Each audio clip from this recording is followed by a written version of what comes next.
All right, welcome back. This will be our last problem with hypothesis testing two variances in the two-tailed test.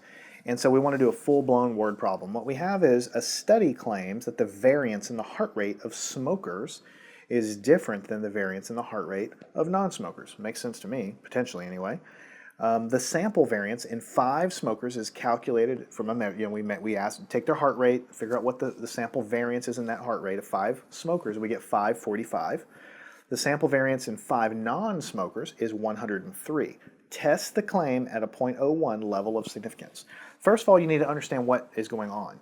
You have smokers and non-smokers, and the theory is, or the claim is, that the variance in the heart rate is much higher for smokers than for non-smokers. Or not that it's much higher, that it's much different. It could be higher or lower, but it's different, okay? Now, to me, 103 looks a whole lot different than 545. So based on the sample data we have, I'd probably think that it's true. But you can't make that claim without doing a full-blown test because you're doing it at a 99% level of confidence. And that's a pretty high bar to jump over, so you're not going to be able to just guess the answer without doing it. So the first thing you do is you write down your data. First of all, you have group number 1, which are the smokers. And we're going to call that group 1, right, just because we're going to have sub 1, sub 2 running around here. And in group 1, we actually sample in sub 1, which is only 5 people. And we find out that their variance in the heart rate, which is not the average heart rate, it's how much the average heart rate is different from the mean, the spread of the heart rate, the spread of the average heart rate among those people. And we get a number of 545, pretty big number, pretty high spread in that data.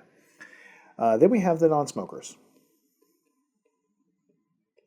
And we're going to label this group number 2.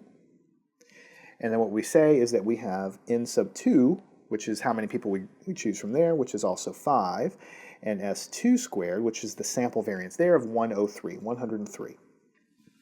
Okay? So again, just kind of looking at it, these look awfully different. So I'd probably say, man, it looks reasonable to me, but we have to write down the claim and the alternate and the null hypothesis. So what is the claim? It's actually written right there in the problem statement. A study claims the variance is different. It doesn't say that it's higher or lower or less than or greater than. It says that it's different. So that's your huge clue that the alternate hypothesis is that sigma 1 squared, the variance in the heart rate from group 1, the variance in the heart rate of group 2 is different. That means they're not equal to one another. And that means that the null hypothesis, which is the mathematical opposite of the alternate, is that they are the same. So we have sigma 1 squared equals sigma 2 squared. So either the heart rates are the same statistically or they're different. The default or the null hypothesis is that they are the same, but the claim is that they're different.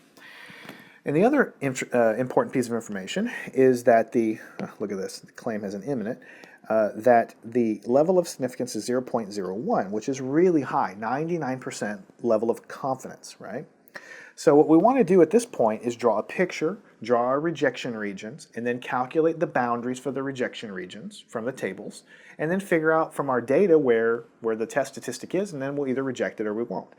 So we go over here and we write down and just draw a little sketch of a table, or of a graph, I should say, of the F distribution. I do this for every problem. So here's the F distribution, here is 0. Now what we have is a two-tailed test. You always look at the alternate hypothesis, which has a not equal sign. That means it's two tails. That means the tail to the right is going to have an area under it, not of alpha. This is going to have half of alpha, which is alpha over 2, right? And there's also going to be a tail to the left that has the other half of alpha over 2. So we're going to call it alpha over 2. That fits right there. So that is just by nature of the fact that this is a two-tailed test. Now, if alpha is 0.01, let me ask you a question. What is alpha over 2? 0.01, if you take that and divide by 2, what do you get? You get 0.005.